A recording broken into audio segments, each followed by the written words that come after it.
He survived the impossible. She followed him. The human ship burned across the dark void like a dying star. Captain Jake Morrison watched his crew die one by one as the alien hunters closed in. His vessel, the Earth's Hope, had been running for 3 days straight. The fuel was almost gone. The engines were failing. On the bridge, his last officer, Lisa Grant, fell to her knees as sparks flew from the control panel. Blood ran down her face. "Jake, we cannot run anymore," she whispered. "They are too fast." Jake looked at the screens. 12 alien ships surrounded them like wolves. Each ship was twice the size of his own. Their weapons glowed with deadly energy. He had seen what those weapons could do. They had destroyed 5 human colonies already. "Lisa, get to the escape pods," Jake said. His voice was calm, but his hands shook. "I will buy you time." Lisa shook her head. "I will not leave you." "That is an order," Jake said. He turned to face her. His eyes were hard. "Someone must tell Earth what happened here. Tell them about the hunters. Tell them we fought." Lisa wanted to argue, but she saw the look in his eyes. She knew he would not change his mind. She ran to the escape pod bay. Jake heard her footsteps fade away. Then he was alone. The alien ships moved closer. Jake could see their dark hulls through the viewport. They looked like giant insects made of metal. Red lights blinked along their sides. He had never seen the creatures inside, but he had heard the stories. They were tall and thin. Their skin was gray. Their eyes were black and cold. Jake set the ship's computer to ram the nearest alien vessel. He would take at least one of them with him. The engines roared to life one last time. The Earth's Hope shot forward like a bullet. But something went wrong. The alien ship moved at the last second. Jake's ship flew past it and crashed into an asteroid. The impact threw him against the wall. Everything went black. When Jake woke up, he was not dead. He was lying on cold metal floor. The air smelled strange, like burning copper. Slowly, he sat up and looked around. He was in some kind of cell. The walls were smooth and dark. There were no windows. A soft blue light came from the ceiling. Jake tried to remember what had happened. The crash, the aliens, his ship. Where was he now? Was he on one of their ships? He stood up and walked to what looked like a door. There was no handle. He pushed against it, but it would not move. Hours passed. Or maybe days. Jake could not tell. There were no clocks, no way to measure time. He was hungry and thirsty, but no one came. He began to think the aliens had forgotten about him. Then the door opened. A figure stepped inside. Jake had expected to see one of the gray hunters. Instead, he saw something that made him step back in surprise. It was a woman, but not human. She was tall, maybe 7 feet. Her skin was pale blue like ice. Her hair was white and long. Her eyes were large and silver. She looked at Jake for a long moment. When she spoke, her voice was soft and musical. "You are the human who survived the crash." Jake said nothing. He did not trust his voice. The woman came closer. Jake could see that she was beautiful in a strange alien way. Her movements were graceful, like water flowing. "My name is Zara," she said. "I am not one of the hunters who captured you." "Then what are you?" Jake asked. His voice came out rough. "I am from a different world," Zara said. "My people and the hunters are enemies. I have been watching this war for a long time." Jake did not understand. "What war?" Zara sat down across from him. Even sitting, she was tall. "The war between your people and theirs. The hunters destroy every world they find. They think all other life is inferior. But you are different. Different how? You survived something that should have killed you," Zara said.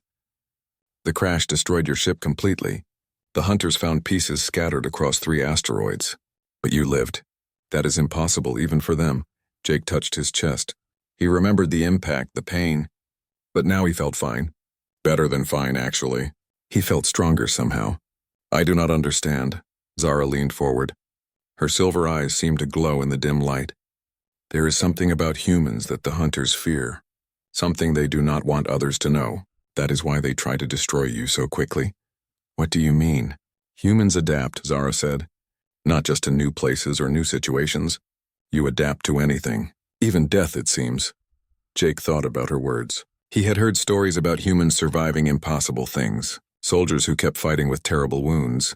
Explorers who lived through crashes that should have killed them. Scientists who worked for days without sleep when they had to. Maybe there was something to what she said. "Why are you telling me this?" Jake asked. Zara was quiet for a moment. Because I want to help you escape, she said finally. And I want you to take me with you. Jake stared at her. Why would you want to come with me? My world is dead, Zara said. Her voice became sad. The hunters found it 2 years ago. They killed everyone. My family, my friends, everyone I knew. I am the last of my people. Jake felt a pain in his chest. He knew what it was like to lose people you cared about. I am sorry. I have been alone on their ships ever since, Zara continued. I hide in the dark places where they do not look. I steal food and water. I listen to their plans. But I am tired of hiding. I want to fight back. And you think I can help you do that? Zara nodded. Humans are fighters. Even when you are outnumbered, even when you have no chance, you still fight. That is why the hunters fear you. Jake stood up and walked to the wall. He pressed his hand against the smooth surface. It was warm. Even if we escape, where would we go? My ship is destroyed. My crew is dead or captured. There is a human outpost 3 days from here, Zara said. I heard the hunters talking about it. They plan to attack it soon. We could warn them. Jake turned back to her. How do I know I can trust you? Zara reached into her clothing and pulled out something small and metal. She tossed it to Jake. He caught it and looked at it closely. It was a piece of his ship's hull, with Earth's Hope written on it in small letters. I could have given this to the hunters, Zara said. They would have rewarded me. Instead, I kept it. I have been waiting for a chance like this. Jake closed his hand around the metal piece. It was all he had left of his old life. What is your plan? Zara smiled. It was the first time he had seen her smile. It made her look younger, more human somehow. I know this ship better than the hunters do. I can get us to their shuttle bay. But we will have to move fast. And we will have to be quiet. When do we go? Now, Zara said. She stood up. They are sleeping. This is our best chance. Jake looked at her for a long moment. She was asking him to trust her with his life. She was an alien from a species he had never heard of, but something in her silver eyes made him believe her. Maybe it was because she looked as lost as he felt, or maybe it was because she was the first person in days who had not tried to kill him. All right, Jake said. Let us go. Zara touched something on the wall and the door slid open silently. The hallway beyond was dark and empty. She motioned for Jake to follow her. They moved like shadows through the alien ship. Jake had never seen anything like the inside of the hunter ship. The corridors were too tall for humans, built for the long-limbed aliens. Strange symbols glowed on the walls. The air hummed with energy he could feel in his bones. They passed several doors that Zara said led to sleeping chambers. Jake could hear soft breathing sounds from inside. Once they had to hide in an alcove as one of the hunters walked by. Jake got his first close look at one of them. It was even more frightening than he had imagined. Its gray skin looked like leather. Its black eyes never blinked. After what felt like hours, they reached the shuttle bay. Zara led Jake to a small ship that looked different from the others. This one is from my world, she whispered. I know how to fly it. They climbed inside. The interior was cramped but comfortable. Zara moved to the pilot's seat and began pressing buttons. The ship came to life quietly. Through the viewport, Jake could see the bay doors starting to open. Hold on, Zara said. We need to get out of here before they realize we are gone. The ship lifted off the deck and shot out into space. Behind them, the hunter ship grew smaller. Jake watched it disappear into the darkness and felt something he had not felt in days. Hope. We did it, he said. Zara was focused on the controls, but she smiled again. Yes, but this is just the beginning. We have to reach the human outpost. We have to warn them. Jake looked at her profile as she piloted the ship. Her white hair caught the light from the instruments. He realized that he did not really know anything about her except that she had saved his life. But somehow that felt like enough.